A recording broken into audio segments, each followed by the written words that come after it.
Pornography, তারপর আপনার 18+ video ইত্যাদি ইত্যাদি এইগুলো বন্ধ করুন। কথা বললেই হবে দোষ? কি একটা দেশে বাস করি ভাই। এখন যদি আমি কিছু বলি আমি অপরাধী হব। আমি হব এই দেশের সব থেকে খারাপ ব্যক্তি, সব থেকে খারাপ মানুষটা আমি হব।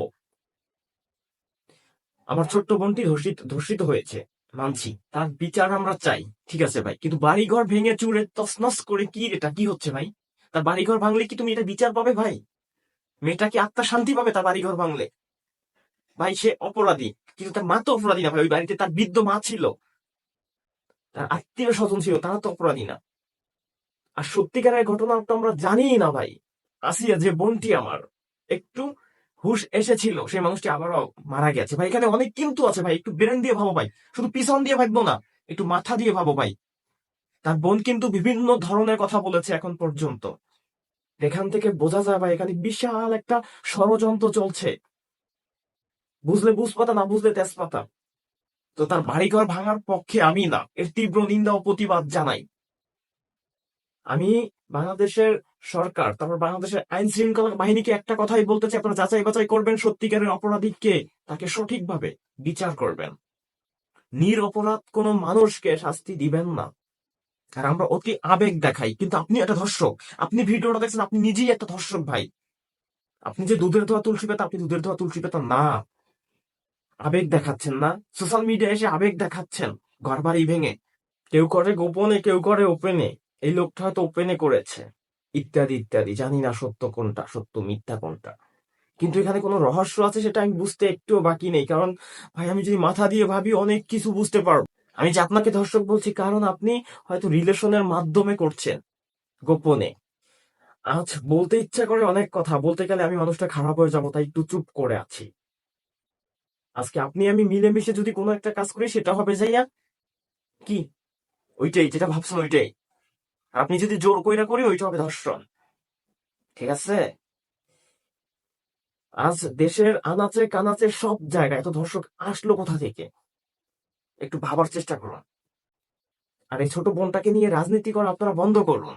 যে যার মতন করে রাজনীতি করছেন, ডাক্তারে পোস্ট করছেন, সবাই সেলিব্রিটি হওয়ার জন্য লেগে আছেন, ভিউ কামানোর জন্য লেগে আছেন এই বোনটাকে নিয়ে। কি চলছে কি সোশ্যাল মিডিয়ার ভিতরে?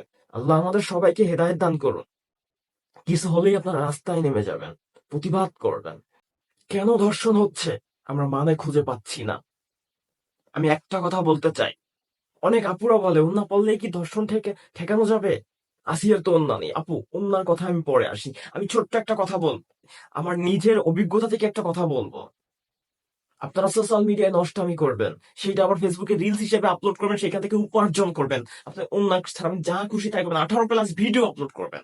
এমন একটি ভিডিও এখন বাংলাদেশের ভিতরে 99% মানুষ একটা অ্যান্ড্রয়েড সেট চালায়, টিকটক আছে, ফেসবুক আছে, ইত্যাদি ইত্যাদি আছে। আপনারা 18+ ভিডিও আপলোড করেন। সে এক মুরব্বী যতই হোক, একজন মুরব্বী দেখার পরে হয়তো নিজেকে সে কন্ট্রোল করতে পারে না। বাংলাদেশে পর্নোগ্রাফি ভিডিও দেখার জন্য অনুমোদিত। আপনি চাইলে যে কোনো ওয়েবসাইট থেকে পর্নোগ্রাফি ভিডিও দেখতে পারবেন। তো এইসব ভিডিওগুলো বন্ধ করুন। ওয়েবসাইটটা বাংলাদেশ সরকারকে বলতে চাই, বাংলাদেশ থেকে পর্নোগ্রাফি ভিডিও বন্ধ করে দেন। বিভিন্ন রাষ্ট্রে কিন্তু পর্নোগ্রাফি বন্ধ, চালাতে পারবে না চাইলেই। আর আমাদের বাংলাদেশে এ বিষয়ে যা খুশি তাই করবেন। মুসলিম কান্ট্রি হিসেবে দাবি করি, 99% মানুষ মুসলিম, আমরা সব জায়গায় বলে বেড়াই, কিন্তু বাংলাদেশে সবচেয়ে নিকৃষ্ট কাজগুলো বেশি হয়।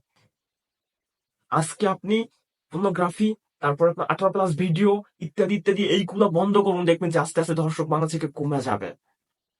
প্রকাশ্যে একটা ধর্ষকের বিচার করুন, ইসলাম যেভাবে বলেছে ওইভাবে। দেখবেন দ্বিতীয়বার আর কোনো ধর্ষক সাহস পাবে না কোনো বোনের দিকে খারাপ নজরে তাকাতে। আজ আমি সত্য কথা বলতে গেলে আমি আজ খারাপ হয়ে যাব। আজ আপনিও আমাকে গালি দিবেন। আজ যে বোনটা ভিডিও দেখতে, সেই বোনটাও বলবে কয় কি, আমাদের স্বাধীনতা নিয়ে কথা বলে। বোন তুমি পদ্মায় চলো, সুন্দরভাবে চলাফেরা করো, 18+ ভিডিও আপলোড করা বন্ধ করো। দেখবে এই দেশ বাস্তবতার পরিবর্তন হবে। আমি একটা কথাই বলতে চাই, অনেক হয়েছে। আপনারা এখন এই দিকে লক্ষ্য করুন যেন আমার আর কোনো বোনের যেন ইজ্জত না যায়। আর কোনো বোন যেন আসিয়ার মতন ধর্ষিত না হয়, আসিয়ার মতন জীবন ত্যাগ না করে, জীবন মৃত্যুর সাথে পাঞ্জা লড়ে। এই দিকে লক্ষ্য করুন, এই দিকে ফোকাস করুন। বহুত আন্দোলন করেছেন, আন্দোলন করে কিচ্ছু শিখতে পারেননি, আর কিছু শিখতে পারবেনও না। তো সবাই ভালো থাকবেন। ভিডিওটি ভালো লাগলে শেয়ার করবেন, তাহলে দরকার নাই। আসসালামু আলাইকুম, আল্লাহ হাফেজ।